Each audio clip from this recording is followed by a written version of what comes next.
Chandigarh News express में आप सभी का स्वागत है और अब खबरें विस्तार से।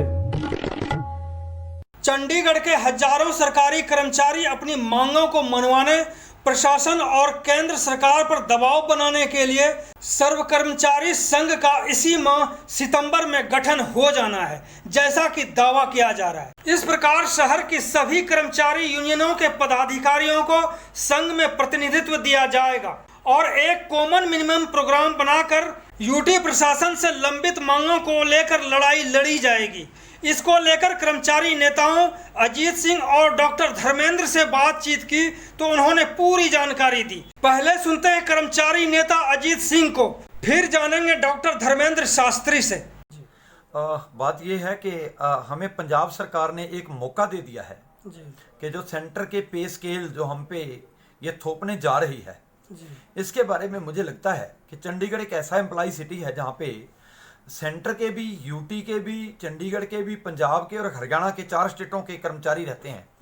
हिंदुस्तान का सबसे बड़ा कर्मचारी शहर है और इतनी बड़ी धांधली हो जाए तो मुझे लगता है कि हम ये आह्वान करने जा रहे हैं जिसमें हम सभी कर्मचारी ऑर्गेनाइजेशन जितने भी फ्रंट हैं, जितने भी इनके मेन फ्रंट हैं, हम उन सभी को एक मंच पे लाने का एक प्रयास शीघ्र अतिशीघ्र करेंगे। जिसमें हम ये करेंगे कि हम किसी भी तरह से हम सरकार से एम्प्लॉइज के भविष्य को सुरक्षित रखने की बहुत बाट हम जो नहीं सकते और एक प्रयास कर रहे हैं कि सारे चंडीगढ़ के एम्प्लॉइज इकट्ठे होकर प्रोटेस्ट करें, जिसमें हमने 4 कॉमन प्रोग्राम बनाए हैं। नहीं, इसमें कौन कौन से ऐसे लोग होंगे जो जुड़ेंगे, जो पहले से ही राजनीति ही कर रहे हैं लेकिन मांग नहीं पूरी करवा पा रहे हैं, ना लड़ाई लड़ पा रहे हैं? सर ऐसा है, उसमें हम सबसे पहले जो चंडीगढ़ में माननीय गोपाल जोशी जी हैं जो इलेक्ट्रिसिटी के नेता हैं जी, जो राकेश कुमार जी हैं कन्वीनर हैं कोऑर्डिनेशन कमेटी के, जसवंत सिंह जसा जी सीटीयू के प्रधान हैं, अश्विनी कुमार मंजाल जी जो पीजीआई के प्रधान हैं, और जितने भी फेडरेशंस हैं, सतिंदर सिंह जी हैं सीटीयू से हैं, डॉक्टर धर्मेंद्र जी हैं, मतलब सभी को एक मंच हम प्रोवाइड कर रहे हैं। इस मंच का नाम क्या होगा? इस मंच का नाम हम प्रपोज कर रहे हैं सर्व कर्मचारी संघ चंडीगढ़। अच्छा। और इसमें हमने 4 डिमांडें ली हैं जिनसे मुलाजम वर्ग त्रस्त है।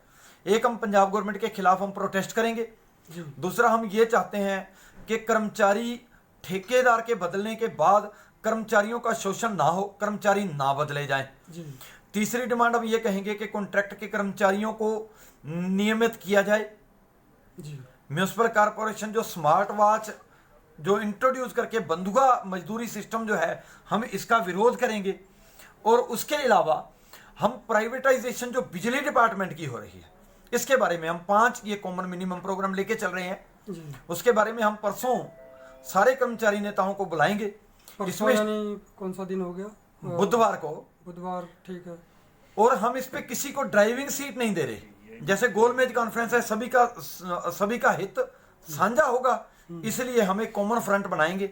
उसकी सर्वसम्मति से कोई भी कर्मचारी नेता इसके बारे में हम इतने कन्वीनर बना देंगे और कोऑर्डिनेटर की एक पोस्ट होगी जो वर्किंग क्लास की राजनीति नहीं करेगा, वो सिर्फ कोऑर्डिनेट करेगा इन सभी को।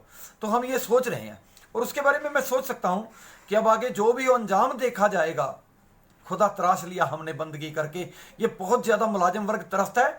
मैं आपको मधुकर जी आपको बताना चाहता हूं कि ऐसे भारत की परिकल्पना हमारे भारत को आजाद कराने वाले शहीदों ने, शहीद भगत सिंह ने, चंद्रशेखर आजाद ने, सुखदेव ने, राजगुरु ने, सुभाष चंद्र बोस ने, करतार सिंह सराभा, सेवा सिंह ठीकरीवाला ने ऐसे भारत की परिकल्पना नहीं की थी कि जिस पे हमारे भाग्य का निर्धारण सरकारें करेंगी। हमारे पास क्वालिफिकेशन होने के बाद भी हमें हायर्ड और फायर्ड, जब हमारे अंदर पोटेंशियल रहेगा 40 साल तक हम काम कर सकते हैं, एनर्जी कम होगी तो हमें निकाल के बाहर फेंक दिया जाए, ऐसा हम होने नहीं देंगे। सर्व कर्मचारी संघ का गठन कब तक हो जाएगा, कब तक अस्तित्व में आएगा? हम ये सोचते हैं सर कि ऐसा विश्वास रखते हैं कि अकेला चला था, लोग मिलते गए, कारवां बनता गया। ये कारवां मुझे उम्मीद है कि ये इसी फोर्टनाइट में, इसी 15 दिन के अंदर अंदर इसकी फाइनल रूपरेखा के लिए हम तैयार हो पाएंगे।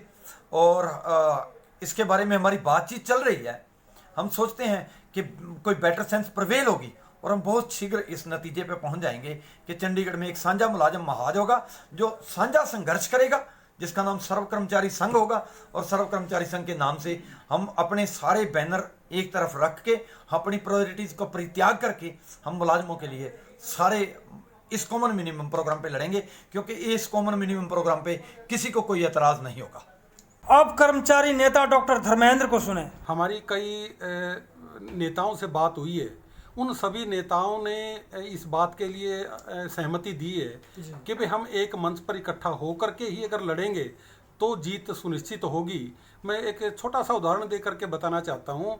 यूटी एम्प्लॉइज का एक हाउसिंग का मुद्दा जो 2008 से पेंडिंग पड़ा है, 2015 में एक रैली की थी जिसमें हमने चंडीगढ़ के सभी कर्मचारी संगठनों को एकत्रित किया था और उसमें हम जीत हासिल कर पाए, बहुत बड़ा दबाव बना पाए प्रशासन पे। और ये अब जो कर्मचारियों का मकानों का मुद्दा है बहुत जल्दी हल होने वाला है। तो इसमें कर्मचारियों की एकता का ही ये परिणाम है कि भाई हम इस रिजल्ट पर पहुंच पाए हैं।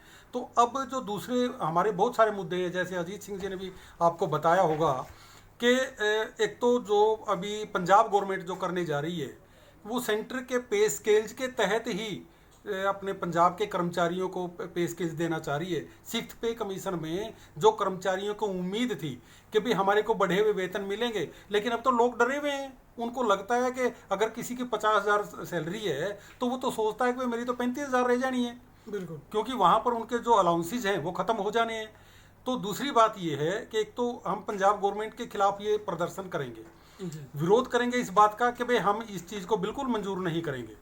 एक हम ये चाह रहे हैं कि भाई जो जितने भी यहाँ पर विभाग हैं, पहला तो एक केंद्र सरकार ने सुझाव दे करके चंडीगढ़ प्रशासन से जो सेक्टर 18 में गवर्नमेंट प्रेस थी उसको ख़त्म करवा दिया। उसमें बहुत सारे कर्मचारी थे, उनको इधर उधर एडजस्ट किया गया, लेकिन वहाँ पर भी बहुत सारे कर्मचारी, आप क्या सोचते हैं कि वो सुखी होंगे? जिसने सारी जिंदगी एक सीट पर काम किया हो और दूसरी जगह जा करके वो बेचारे बहुत परेशान हैं। तो इस तरह की स्थिति दूसरे विभागों में भी ना आए। अब आप देख लीजिए, इलेक्ट्रिसिटी डिपार्टमेंट का निजीकरण करने जा रहे हैं, तो उस निजीकरण के विरोध में हमारे कर्मचारी साथी लगातार लगे हुए हैं, जिसकी अगुवाई अपने गोपाल दत्त जोशी जी कर रहे हैं। उनसे भी मेरी बात हुई है। राकेश कुमार जो भूतपूर्व कन्वीनर हैं कोऑर्डिनेशन कमेटी के, उनसे मेरी बात हुई है। अश्विनी जी भी कन्वीनर रहे हैं, आजकल वो ज्वाइंट एक्शन कमेटी बना करके कर्मचारियों की लड़ाई लड़ रहे हैं, उनसे भी बात हुई है। जो CTU के लीडर हैं जसवंत सिंह जस्सा जी, सतिंदर जी, उनसे बात हुई है।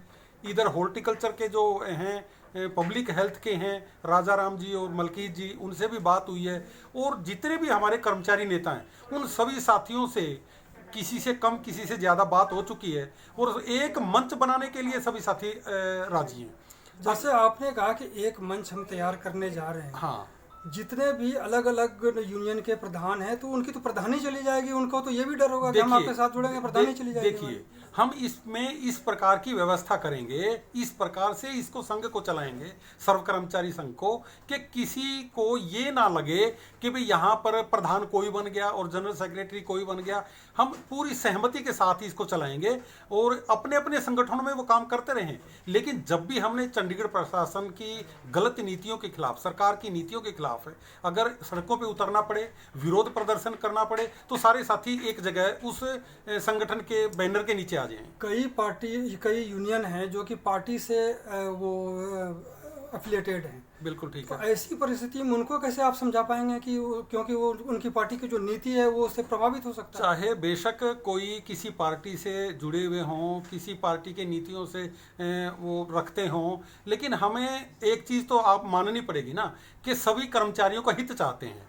कर्मचारियों का हित अगर नहीं हो रहा है उस संगठन में रह के भी, या वो इतना दबाव नहीं बना पा रहे हैं, तो फिर उसका हल क्या है? क्यों ना हम सारे साथियों को एक मंच पे लेके आएँ। वो हम कोशिश कर रहे हैं और मुझे लगता है कि जैसा अजीत सिंह जी ने भी आपको बताया है कि भाई हम 15 दिन के अंदर अंदर यानी सितंबर माह में आप इसको सितंबर माह में हम घोषणा कर लेंगे। तो ये थे धर्मेंद्र जी जो मेरे से बात हो रही थी। आपका बहुत बहुत धन्यवाद। Thank you ji, thank you. Chandigarh News Express के साथ बने रहने के लिए आप सभी का बहुत बहुत धन्यवाद।